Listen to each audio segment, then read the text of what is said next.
Good morning po sa inyo pong lahat at muli po ay welcome po sa ating pong morning devotion. At ako po si Pastor Renz at muli po ay magsama-sama po tayo upang mapakinggan po ang salita po ng ating pong Panginoon at mapaalalahanan po ngayon pong umaga pong ito. Bago po tayo magsimula ay tayo pong lahat po ay muli manalangin. Let's pray. Panginoong Diyos na makapangyarihan sa lahat, maraming salamat po Lord sa opportunity pong ito na binigay mo po para po sa amin upang muli Lord ay kapag-usap, kapag-kwentuhan, gayon din Lord ang mapaalalahanan, lalo na po Lord pagdating sa aming pong buhay, sa aming pong paglakad po. Gayon din Lord ang tulong namin ay nawa Lord ma-reveal sa amin ang gusto niyo pong ipahiwatig ngayon pong umaga pong ito. Maraming salamat po Lord sa pangalan ni Jesus. Amen. Muli po, magandang umaga po sa inyo pong lahat at ako po si Brother Renz at welcome po sa ating pong mga viewers ngayon pong umaga pong ito para po sa ating pong morning devotion. And this morning, ang gusto ko pong talakayin is about the purpose of problems. Ano nga po ba ang dahilan kung bakit po may problema? Ano po ang purpose nito kung bakit po natin ito nararanasan, lalo po sa buhay na meron po tayo. Kaya din, ang isang magandang paalala po sa atin na hindi kamot tinanggap po natin yung ating Panginoon ay magiging madali na po ang lahat, kundi yung problema na meron po tayo ay habang tayo po ay nabubuhay, ito po ay ating pong mararanasan. Ngunit sa bawat problema ay meron po itong magandang bagay na gustong ituro po sa atin. Sa bawat problema ay meron po itong purpose kung bakit po natin ito inararanasan, kung bakit po natin ito na-experience personally sa bawat buhay na meron po tayo. Kaya nga po yung problema na pinagdadaanan po natin, it is a form of God. Ito po ay paraan ng Diyos upang disiplinahin po tayo. Hindi para pahirapan po tayo, kundi para ituwid yung lahat ng pagkakamali, kasalanan na nagagawa po natin. Kaya napakahalaga na magkaroon po tayo ng tinatawag po na oras, lalo na po sa pag-aaral po natin ng salita ng Diyos. Kaya po lagi inire-remind po tayo ng ating pong mga pastors, ng ating pong mga nagli-lead po sa morning devotions, is to remind us to read the Bible for us to remind us about doon sa gustong ipahiwatig ng Diyos, lalo na sa mga pinagdadaanan po natin. Kaya nga po yung form ng Diyos, lalo na sa pagdidisiplina, is yung problema. Ina-allowed niya ito para po tayo po ay maituwid at alisin yung baluktot na pamumuhay na meron po tayo. Again, the purpose of God, lalo na po pagdating po sa problema natin. And I want to read a verse from Book of Job. Ano po, very familiar book po sa atin pong lahat. In chapter 36 verse 15, ang sabi po ay ganito: ang tao'y pinaghihirap ng Diyos upang bigyan aral at kanyang pinagdurusa upang mabuksan ang kanilang pananaw. Malinaw na sinasabi po dito ang purpose ng God kung bakit niya ina-allowed ang problema, pagdurusa sa buhay. Number one is for us to have a lesson. Sabi nga po dito, problem is a lesson in your life. Ang problema, ito po ay upang meron tayong matutunan.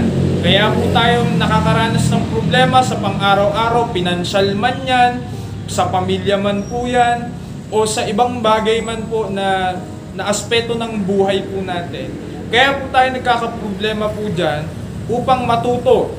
Okay? Ang mga estudyante po, para malaman po nila, malaman ng isang guro, ako po nakapagtapos po ako ng education sa seminary, at kami po ay ang ginagawa namin upang malaman po namin na kung natuto yung tinuruan namin, kailangan po namin magpa-exam.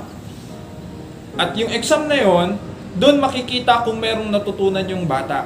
Ganon din po sa buhay po natin.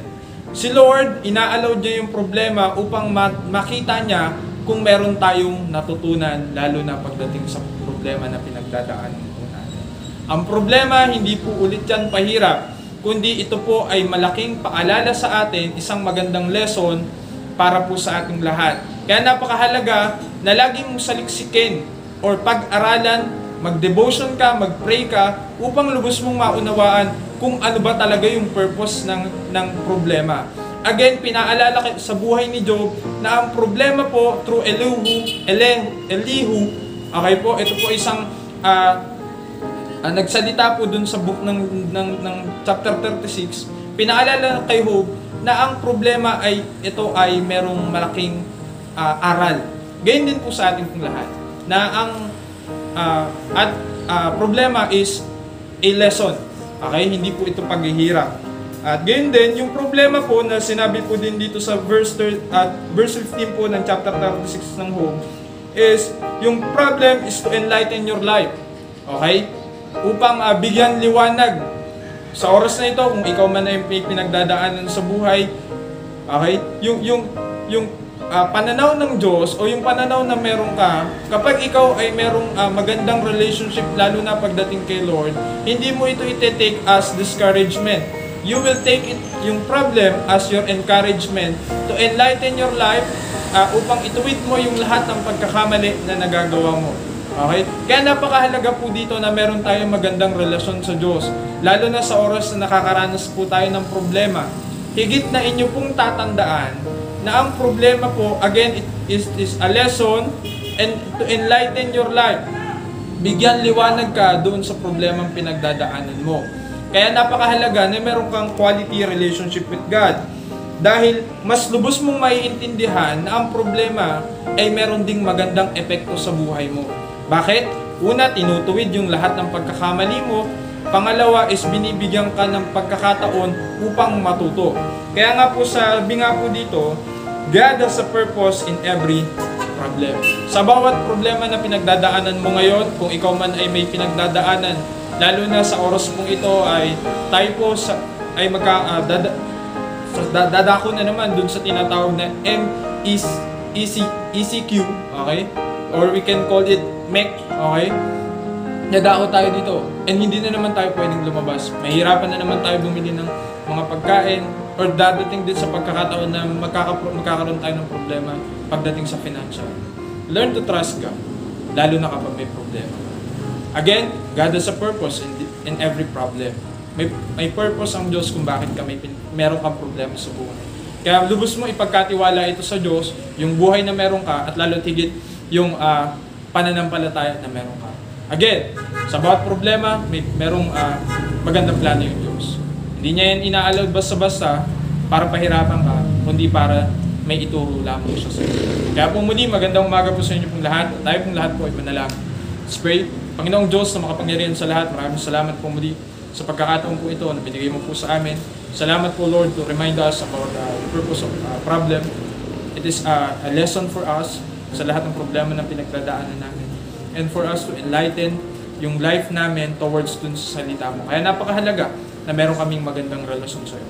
Kaya Lord, ayusin nawa namin yung aming pang relasyon at mabuild po ito, Panginoon, na merong foundation ng inyong salita. Kaya Lord, maraming salamat po at pagpalain mo po ang bawat isang makikinig. Sa pangalan ni Jesus, Amen.